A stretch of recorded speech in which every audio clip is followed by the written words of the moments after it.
그러면 이러한 현실적인 얘기의 접근을 우리는 이제 투자론이라고 이름을 붙이죠. 예를 들어서 투자법 혹은 투자론, 상승론의 관점에서 어떻게 적용할 것인가, 이 문제를 한번 살펴보겠습니다.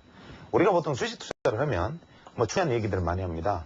지난번 첫 시간에 제가 말씀드렸는데, 제가 말씀드린 건 제일 마지막에 개념은 각도의 개념이었지만, 우리가 일반적으로 시장을 이야기할 때 우리가 추세 분석이 중요하고, 두 번째가 패턴 분석, 그 다음에 세 번째가 우리가 거래량 분석, 네 번째가 지표 분석. 이러한 어떤 분석법이 우리의 주식 투자의 원형입니다.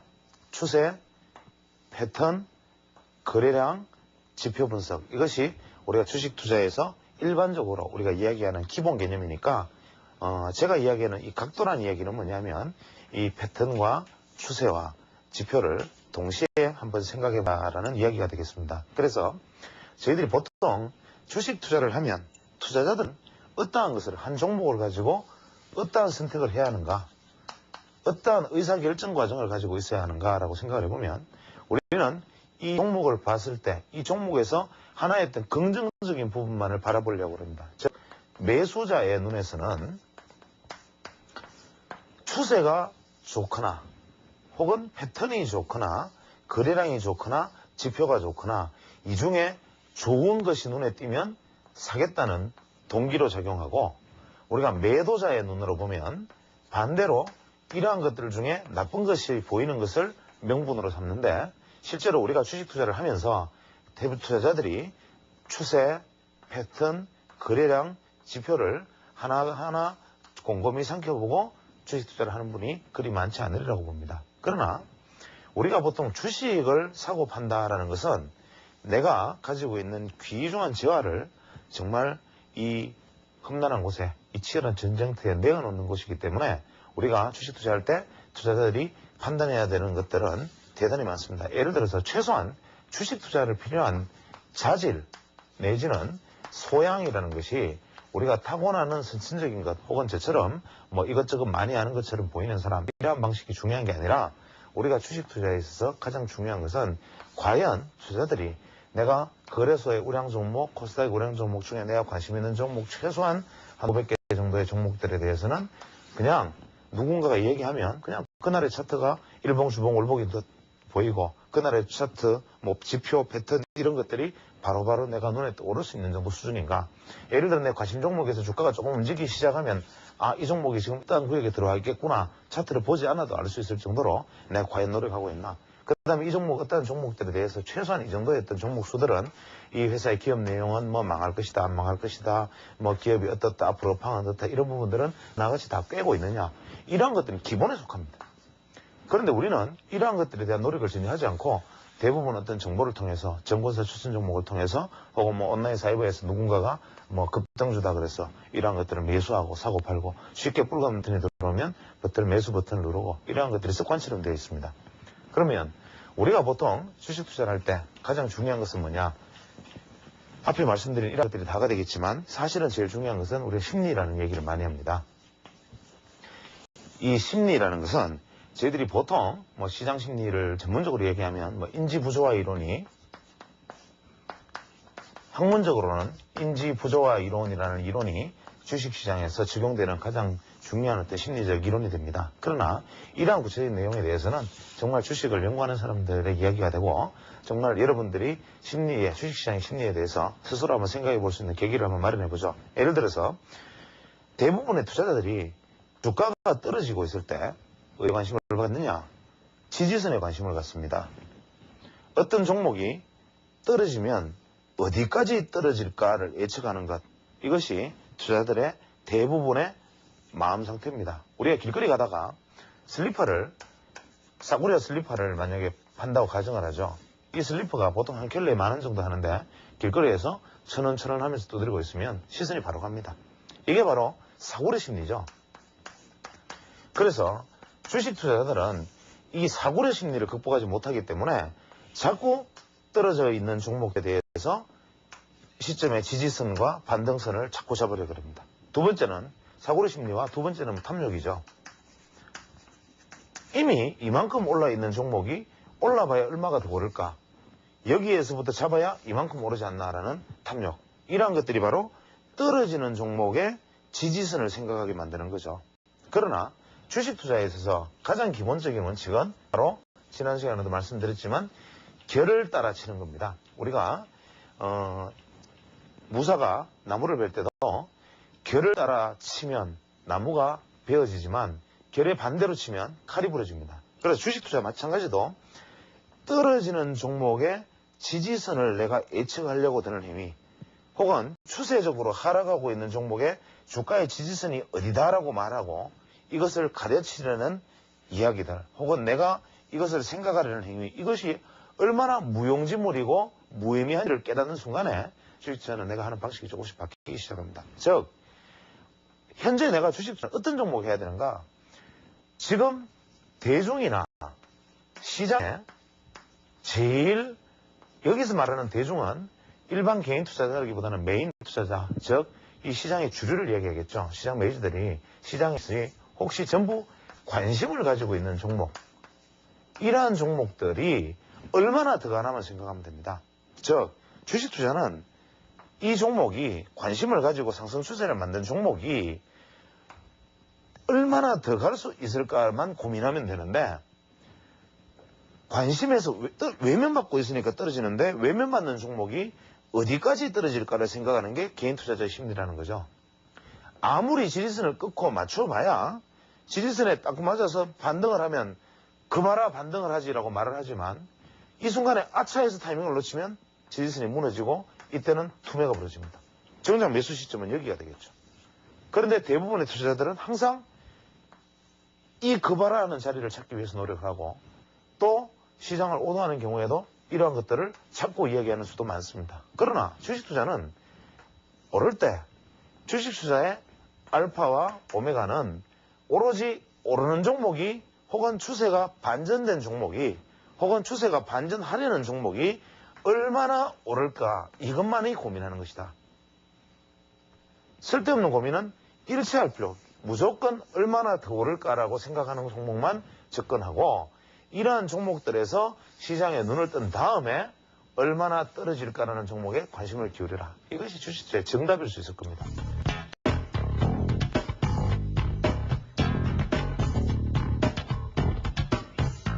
이제 소위 말하는 심리 분석, 이것이 하나가 가미돼야 주식 투자에 가능한데, 저는 이 전체에서 지금까지 이야기한 파동론적 관점에서는 결국 무엇을 이야기하고자 하느냐? 결국은 뭐냐? 모멘텀을 이야기하고자 합니다.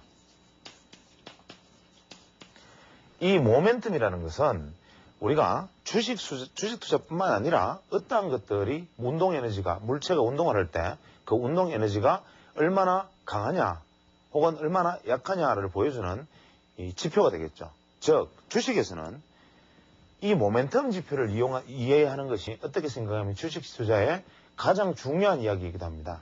예를 들어서 우리가 파동이 있다고 가정을 하면 상승 파동이 1, 2, 3, 4, 5 이렇게 나가는 파동도 있을 거고, 1, 2, 3, 4, 5 이렇게 나가는 파동도 있고, 혹은 뭐 1, 2, 3, 4, 5 이렇게 나가는 파동도 있습니다. 그럼 이 파동의 에너지가 첫 번째 파동의 모습을 보고 마지막 파동까지 예측할 수 있는가? 그것이 바로 이 모멘텀이다. 우리가 모멘텀 지표로 사용되는 것들은 우리가 보조지표를 힘으로 보면, 보조지표상에서는 뭐 MACD 지표, 혹은 뭐 대표적인 것이 스타캐스틱 지표, 또 뭐 여러 가지 지표가 많겠죠. 혹은 뭐 ADX, 혹은 뭐 트릭스, 뭐 이러한 지표들이 많지만, 예를 들어서 우리가 MACD, 스타캐스틱, 심지어 뭐 볼린저 밴드까지도 모멘텀 지표라고 볼 수가 있겠죠. 예를 들어서 MACD다. 나중에 뭐 보조지표를 새로 한번 이야기할 기회가 있겠지만, MACD 그러면 단기 이동평균선을 장기 이동평균선을 뺀 값이다. 즉 이동평균선 사이에 어떤 괴리율을 이야기하는 것이고, 스타캐스틱 같은 경우에는 일정 기간에 주가를 현재의 주가로 나누어 가지고 그것을 다시 일정 기간의 값으로 가중평균한 값이다. 이 이야기는 뭐냐? 추세가, 스타캐스틱 같은 경우에는 추세가 잡힌 추세의 강도를 측정하는 것이 스타캐스틱. MACD는 추세가 어떤 쪽이든지 간에 추세의 강도를 보는 것이다. 이 두 개의 차이는 추세가 잡히면이라는 것의 말의 차이가 굉장히 중요합니다. 그러면 우리가 모멘텀을 이해하기 위해서는 어떻게 하느냐? 모멘텀이라는 것은 우리가 굳이 이야기하자면 가속도에 해당이 됩니다. 가속도. 어떤 주가가 있는데 주가가 이런 속도로 계속 떨어져 있다고 가정을 하겠습니다. 그러면 모멘텀 지표는 어떻게 되느냐? 모멘텀 지표는 처음에 하락을 하다가 나중에 횡보를 하게 되겠죠. 왜? 주가가 떨어지는 속도가 일정하기 때문에, 하락 가속도가 없기 때문에 모멘텀은 가속도가 없으니까 횡보를 하게 됩니다. 즉 주가는 떨어지고 있지만 이것이 하락하는 가속 에너지가 없다면 이것은 모멘텀, 즉 하락의 에너지가 부족하다.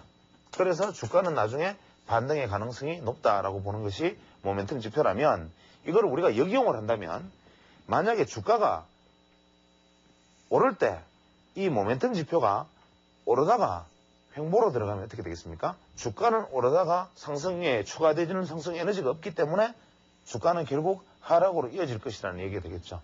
즉 모멘텀 지표는 여러 가지 다양한 측면에서 한번 생각해 볼 수가 있습니다. 우리가 생각하지 못했던 부분들을 한번 생각해 보죠. 주가가 계속 하락을 하다가 스타캐스틱 RSI 같은 경우에는 예를 들어서 RSI 지표라든지 상대 강대력 지수, 스타캐스틱 이런 지표들은 주가가 하락하다가 횡보를 하면, 횡보 기간이 길어지면 이 지표들은 떨어지다가 횡보하면서 스스로 과열권에 접어들어 버립니다. 이유는 뭐냐면 전일 대비 주가가 점점 감소를 하다가 전일 대비 주가가 감소가 없기 때문에 전일 대비 가다가 예를 들어서 뭐 지표가 9일간의 지표를 기준으로 삼았다 그러면 9일 전의 주가와 지금의 주가가 차이가 없다. 그러면 지표는 영선 밑으로 하향했다가 영선까지 반등을 해버립니다. 그렇기 때문에 우리가 이러한 어떤 지표들의 어떤 상징성이라는 것은 뭐냐면, 이러한 지표들에서 우리가 볼 수 있는 것은 뭐냐면 속도, 기울기 이게 아니라 가속도다 이겁니다. 그럼 모멘텀 지표는 가속도다. 가속도는 우리가 차트에서 뭐로 나타나냐? 각도로 나타납니다. 이게 바로 우리가 시장 이론의 핵심이 되는데, 이거를 우리가 파동에서 이것을 한번 살펴보도록 하겠습니다.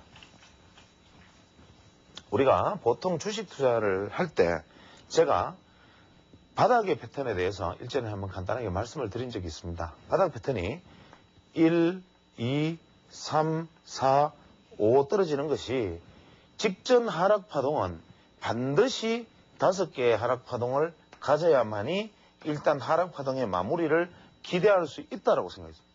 즉 내가 이것이 파동의 마지막 지점, 즉 저점이라고 생각이 되거든, 내가 어떤 주가나 혹은 지수가 저점이라고 생각이 되거든 그 앞에 파동이 5개의 하락 파동을 가지고 있는지를 확인해라. 즉 앞에 파동이 5개의 하락 파동을 가지고 있지 않다면 이것은 진바닥이 아닐지 모른다. 즉 저희가 보통 1, 2, 3, 4, 5의 상승 이후에 제가 A, B, C로 떨어진다 그랬는데 주추세, 즉 이것은 하나, 둘, 셋, 넷, 다섯, 1, 2, 3, 4, 5 이렇게 가는 지그재그 파동이 가장 기본이긴 하지만 보통 불규칙 조정이나 그 외 다른 조정 패턴에서는 다음 시간에 강의를 하겠습니다만은 이렇게 떨어질 경우에 이 A, B, C 3개의 파동으로 되는 수도 있다. 즉 A, B, C 반등이니까 3, 3, 5의 파동이 가능성도 상당히 높다. 그래서 내가 주가가 이렇게 올라가지고 이렇게 봤을 때 이게 바닥이다 싶으면 이게 A, B, C 3개의 파동만 나와 있으면 이것은 진바닥이 아니다. 즉 이것은 반등 이후에 또 하나, 둘, 셋, 넷, 다섯의 하락이 있을 수 있다. 물론 이 하락 이후에도 A, B, C의 접속 X파라 부르는 접속 파동이 나타나고 다시 1, 2, 3, 4, 5의 주가 하락이 또 있을 수 있는데 이러한 것을 예측하지 못하기 때문에 바로 랜덤워크 이론이 등장하기 시작하는 거죠. 그러나 이러한 것들은 논외로 치고 그렇다면 분명한 것은 이렇게 얘기할 수 있습니다. 5개의 파동으로 떨어졌다고 해서 그것이 무조건 바닥은 아니다. 그럴 수 있다. 즉 접속파 이후에 또 이렇게 떨어질 수 있고 여기서 1, 2, 3, 4, 5 떨어진 다음에 또 ABC 이후에 다시 떨어지는 ABC가 있을 수 있으니까 1, 2, 3, 4, 5가. 즉 다시 한번 이야기하면 5개의 하락파로 마무리되었다 하더라도 그것이 바닥이라고 말을 할 수 없다. 그러나 바닥은 5개의 하락파동이 앞선다. 즉 바닥이 되기 위해서는 그 앞파동은 반드시 하나, 둘, 셋, 넷, 5개의 파동으로 끝나야만 한다. 거꾸로 여기관계는 성립한다 이겁니다. 즉 바닥이라면, 이것이 진바닥이라면 앞에 파동은 반드시 5개의 파동이어야 한다. 그러나 앞에 파동이 5개의 파동이라고 해서 그것이 바닥은 알 수 있다. 이야기입니다. 그렇다면 우리가 이 파동에서 앞에 5개가 떨어지는 과정에서 제가 첫 시간에 말씀드렸다시피 파동은 연장 파동이 있을 수, 미달 파동이 있을 수 있는데 파동 연장의 법칙에 의해서 상승하는 파동도 1, 2, 3, 4, 5 이렇게 3파동이 연장되는 경우 혹은 1, 2, 3, 4, 5 이렇게 1파동이 연장되는 경우 혹은 1, 2, 3, 4, 5파동이 연장되는 경우 파동이 연장이 되는 수가 있고 또 1, 2, 3, 4, 5 파동이 미달로 끝나는 수도 있고 이러한 파동의 연장이나 미달이 한국시장 같은 경우에는 대단히 많은 빈도로 나타납니다. 한 개의 파동 중에서 연장이 나타나거나 미달이 나타나는 경우가 거의 대부분이라고 보면 되고 또 이 파동의 각도도 거의 옆으로 횡보파동이 일어나는 경우도 미국 시장에 비해서 상당히 빈도가 높습니다. 이러한 관점에서 우리가 바닥을 한번 체크를 해본다면 제일 중요한 것은 일단은 바닥이 뭐냐 1, 2, 3, 4, 5의 정상적인 하락파동이 앞에서 딱 마무리되어서 떨어지면 그 다음 파동은 반등일 경우에는 무조건 역헤드앤 숄더의 패턴을 취할 것이다. 즉 역머리 어깨의 형태를 취할 것이다 라는 것은 당연히 예상이 가능합니다. 즉 떨어지는 파동이 3, 4, 5에 상승하는 파동이 1, 2, 3으로 갈 테니 당연히 3, 4, 5, 1, 2, 3은 반드시 역헤드앤 숄더의 형태를 취하기 때문에 우리가 완전 파동, 정상 파동의 형태로 조정을 받으면 이것은 역헤드앤 숄더 형태의 바닥 패턴을 취하게 된다. 이것은 반드시. 두 번째, 하락 파동이 1, 2, 3, 4, 5 이렇게 끝나면 만약에 5파동이 미달로 끝나면 이것이 이중바닥이라고 말을 하는 분도 있습니다만은 이것은 잘못 알고 있는 겁니다. 하나, 둘, 셋, 3파동이 연장됐을 경우에 3파동이 연장이 되면 5파동이 미달이 되는 경우가 많습니다. 즉 상승파동에서도 마찬가지지만 1, 2, 3파의 연장이 발생을 하면 5파동은 미달형으로 이 파동의 고점을 많이 넘어서지 못하는 경우가 많다. 즉 이렇게 해서 이까지 온 것이 파동으로서는 하락파동의 끝이 되고 1, 2, 3으로 간다면 이것은 어떻게 되느냐. 즉 3중바닥의 형태를 취한다. 즉 역헤드앤 숄더와는 다른 3중바닥의 형태를 취하거나 혹은 이 파동각이 이렇게 미달형으로 끝나고 난 다음에 1파동이 대부분 커지는 경우가 많기 때문에 1파동이 3파동이 연장되고 5파동이 미달이 된 다음에 1파동이 길게 나타나면 이 조정파동은 이 3파동의 고점에서 조정을 받고 형성이 되니까 이럴 때는 완전 이중바닥의 패턴이 나타난다. 자, 말씀이 좀 어렵습니까? 완전 이중바닥의 패턴이 나타나는데 이 완전 이중바닥의 패턴은 주의 깊게 다시 한번 보셔야 되겠습니다. 예를 들어서 조건 3파동이 하락 3파동이 연장파동으로 나타났다.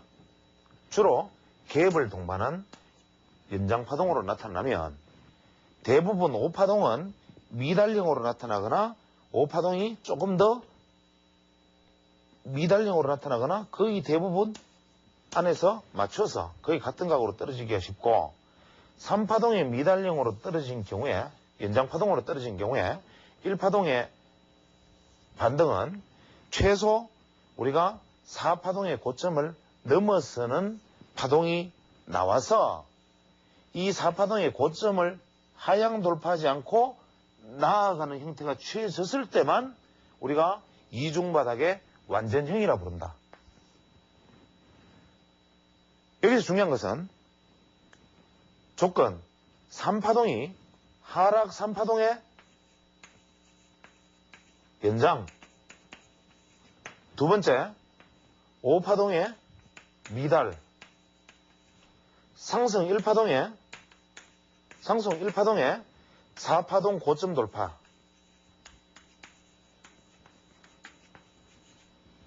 반등 2파동의 상승 2파동의 조정 2파동이죠. 2파동의 4파동 고점 지지. 이 복잡한 조건이 의외로 쉽게 발생할 수 있는데 한 개의 패키지로 동시에 발생하는데 이것이 바로 이중바닥의 완전형이고 이중바닥이 주가의 확실한 진바닥이 되려면 이러한 조건을 갖춰야만 합니다. 즉 역회된 숄더 3중바닥의 패턴을 취하는 종목은 이것이 완전바닥일 가능성이 높고 이것이 바닥으로서는 완전바닥의 형태이고 역회된 숄더와 같은 형태가 아니고 이중바닥으로 끝난 종목이 만약에 진바닥이기를 기대한다면 이러한 조건을 충족하는가를 살펴보라 이 말입니다. 세 번째, V자형 바닥이 있습니다.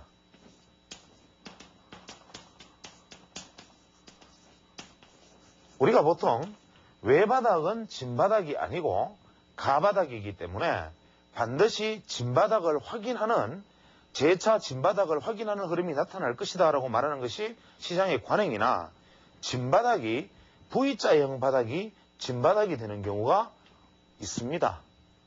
어떤 경우냐 하면 1, 2, 3, 4, 5파동이 연장됩니다. 이렇게. 즉 하락에 있어서 5파동이 연장되었을 때 1파동의 파동각이 5파동의 하락각과 비슷한 각으로 V자형 반등이 일어난다면 이 다음에 조정 이후에 상승파동으로 이어질 수가 있습니다. 즉 V자형 바닥이 완전 바닥이 되기 위한 조건은 뭐냐? 5파동의 연장과 5파동의 하락각과 상승각이 같은 조건이어야 된다. 혹은 하락각보다 상승각이 더 예각이어야 된다. 즉 하락각이 이러했다면 상승각은 이렇게 나오든지 아니면 최소한 하락각과 동일한 각도를 이내를 만들어주는 예각이 나올 경우에 V자형 바닥이 진바닥이 된다. 그러면 우리가 말하는 것은 일반적인 바닥 패턴에서 2중바닥, 3중바닥에 여러 가지 변형이 있을 수 있겠죠. V자형 바닥. 이러한 우리가 바닥의 형태 중에서 어떤 파동의 완전 바닥이 되는 조건들은 이러하다. 특히 중요한 것은 파동의 하락의 각도가 중요한데 이중바닥에서도 이것과 이것의 각도가 중요하고 5파동에서는 이 각과 이 각을 최소한 이 각이 예각이어야 한다. 그 다음에 역회된 숄더의 바닥에서도 이 각과 이 각을 비교했을 때 이 각이 예각이어야 한다. 이러한 것들이 바로 주식에서 바닥을 완성하고 그 다음으로 전환하기 위한 조건이 된다. 이러한 조건들이 만약에 부족하다면 바닥을 찍고 돌린다 하더라도 그것이 추세 전환이 아닌 단순한 반등 혹은 바닥에서 일정한 부분의 기술적 반등 혹은 접속 파동을 만들어서 추가 하락을 하기 위한 하나의 어떤 전단계 이렇게 말을 할 수 있다.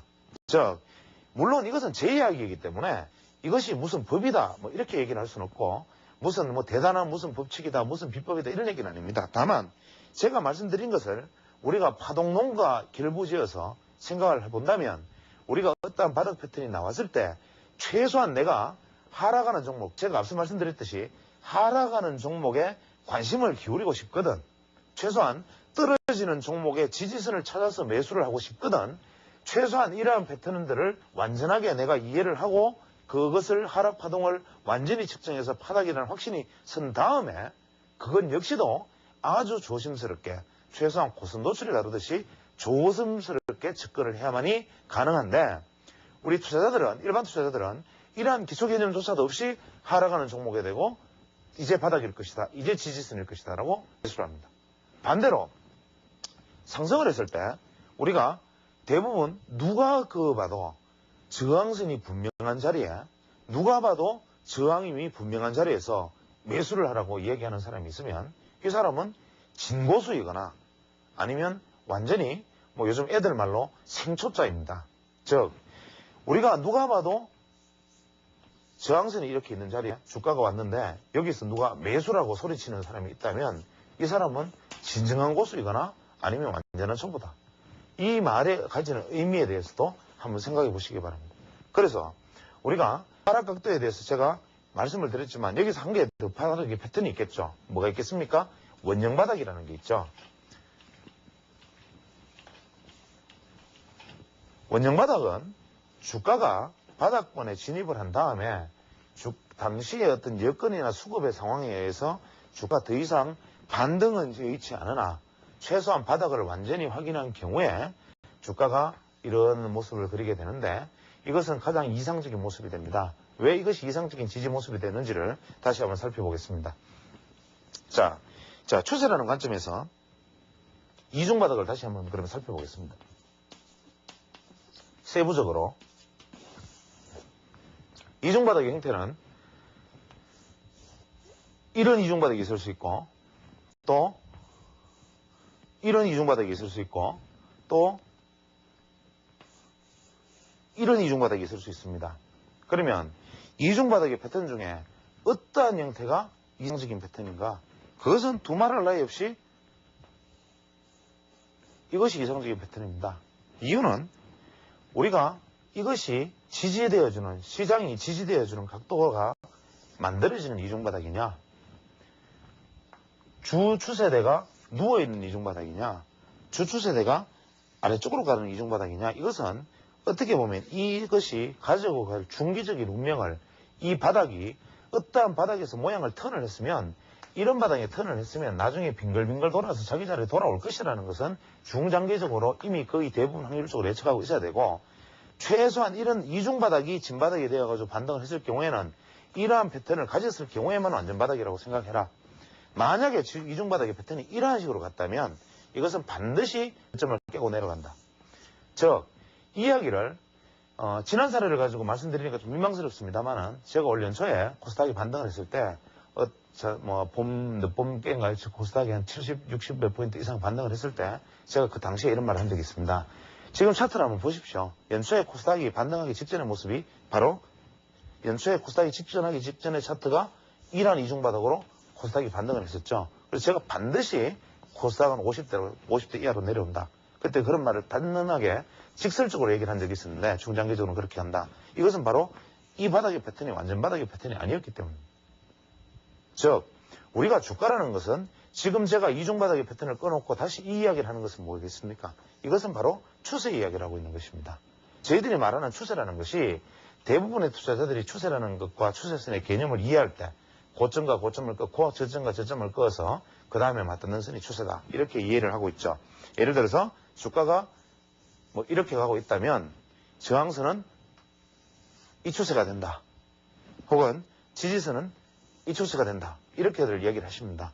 그러나 추세라는 것의 가장 기본 축은 뭐냐면 큰 추세가 됩니다. 예를 들어서 주가가 어떤 기본적인 추세가 이러한 추세를 보이고 있는 큰 추세를 보이고 있는 종목이 주가가 여기에서부터 이런 모습을 보이면 여기는 분명히 단기 추세상 저항선이 됩니다.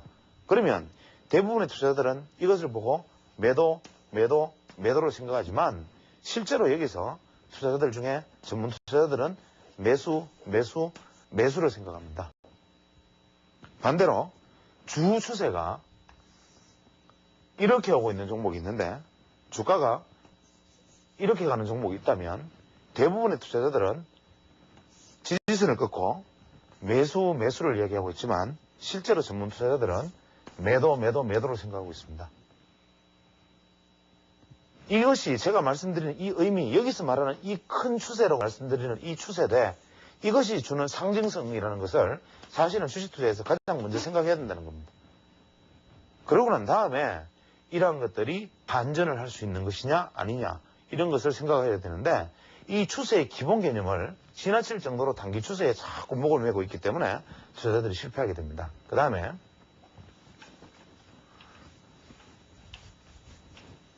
투자적 입장에서 추세에 관련된 말씀은 간단하게 드렸지만 다음 시간에 다시 한번 말씀드릴 기회를 가지도록 하고, 패턴에 대한 얘기는 뭐 파동 시간에 몇 차례 말씀드렸습니다만은 패턴은 기본적인 패턴만 이해하면 되죠. 예를 들어서 이러한 삼각형의 패턴이 나타나면 대부분은 연속 파동, 상승 추세에서는 한 파동의 상승이 남았다. 하락 추세에서는 한 파동의 하락이 남았다. 뭐 이러한 어떤 확대형 패턴이 나타날 경우에 고점에서 확대형 패턴이 나타나면 주가가 하락할 것이다. 저점에서 나타나면 상승할 것이다. 이러한 어떤 기본 패턴들, 이러한 패턴들은 제가 책을 한번 소개해 드리겠습니다.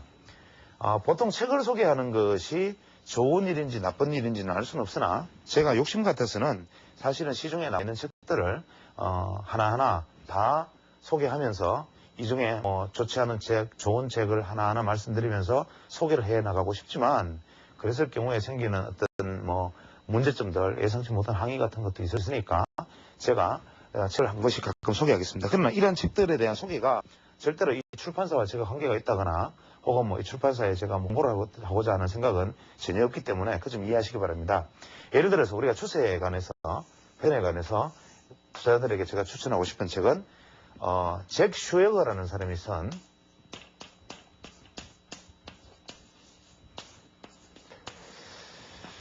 원래는 책의 제목이 운명이 그렇지는 않습니다. 번역에서는 기술적 분석 없이 주식 투자하지 마라 라는 제목의 책이 번역되어 나온 책이 있을 겁니다. 제가 출판사가 정확히 기억은 안 나는데 저자는 잭 슈웨거고, 기술적 분석 없이 주식 투자하지 마라, 아마 이런 류의 제목을 가지고 써져 있는 책이 있는데, 이 책에는 그럴듯한 내용은 하나도 없고 이 패턴과 추세에 관한 굉장히 고전적이면서도 투자자들이 반드시 알아야 될 내용들이 담겨 있습니다. 그래서 이 책을 한번 읽어보시면 제가 여기에서 패턴에 대한 얘기를 강의에서 아무리 얘기를 해도 그것보다 나을 거라고 생각하고, 나중에 패턴에 관한 말씀은 제가 강의 시간에 언제 한번 정리해서 다시 말씀을 드리도록 하겠습니다. 그 다음에 거래량에 관한 얘기인데, 거래량에 관한 얘기 역시도 현재 파동론과는 크게 상관이 없고, 다만 거래량이라는 것은 추세라는 관점에서 거래량을 볼 수도 있다. 예를 들어서 거래량이 이러한 거래량이 있다면 최소한 종목이 내가 관심을 가져야 되는 시점은 언제냐, 이거를 돌파해 나갈 때가 이 종목에 대한 관심을 가져야 된다. 아니면 이 종목을 이렇게 돌파해 나가든지, 즉 거래량 추세가 돌파되지 않는 상황에서는 주가에 관심을 갖지 마라. 혹은 어떤 변곡점에 있어서 거래량이 이런 역회된 숄더에서 거래량이 증가를 한다. 이러한 부분들이 거래량 분석의 가장 기본적인 부분이 되겠지만, 실제로 거래량 분석이라는 것도 개인 투자자들이 하기에 상당히 어려운 점이 있는데 이 부분은 따로 시간을 내서 한번 정리를 하겠습니다. 그 다음에 지표에 관련된 이야기죠. 지표는 제가 좀 앞에서 모멘텀에 관한 얘기를 했고 심리에 관한 얘기를 먼저 드렸습니다. 그 다음에 파동론과 관련해서 우리가 주식을 어떠한 종목을 고르고 어떠한 종목을 택할 것인가라는 이야기도 여기서 이어나가야겠지만, 앞에서 제가 지금 현재 오늘 제가 말씀드린 내용은 사실 좀 두서가 없습니다. 왜 두서가 없느냐 하면, 송구스러운 말씀이지만 제가 강의를 하기 전에 최소한 오늘은 어떤 내용을 가지고 이야기하겠다라는 생각을 당일은 최소한 하고 있어야 되는데, 제 개인적 사정이 있어 강의 준비에 대한 어떤 구체적인 계획이 전혀 없었기 때문에 제가 했던 이야기들이 일관성이 있었는지 혹은 이러한 것들이 실제적으로 투자에 도움이 되었는지에 대한 자신은 없습니다. 그러나 작은 도움이 됐기를 빌고 다음 시간에 또 조정에 관해